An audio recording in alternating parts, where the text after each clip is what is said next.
2025-26 আসরের এলিট আম্পায়ারের তালিকা প্রকাশ করেছে আইসিসি, যেখানে দ্বিতীয়বারের মতো স্থান পেয়েছেন বাংলাদেশের শরফুদ্দুল্লাহ ইবনে শহীদ সৈকত। এছাড়া বাদ পড়েছেন আগের 2 জন আম্পায়ার। অন্যদিকে নতুন করে যুক্ত হয়েছেন আরও 2 জন আম্পায়ার। তারা হলেন দক্ষিণ আফ্রিকার আলাউদ্দিন পালেকার ও ইংল্যান্ডের অ্যালেক্স ওয়ার্ফ।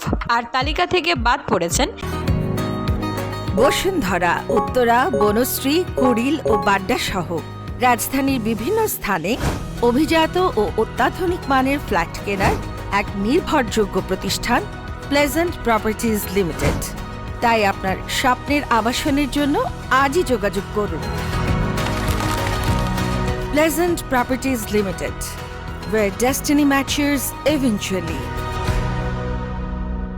পালেকার ও ওয়ার্ফ উভয়ই সাবেক ক্রিকেটার এবং ইতিমধ্যে আন্তর্জাতিক ক্রিকেটে অভিজ্ঞ আম্পায়ার হিসেবে পরিচিত।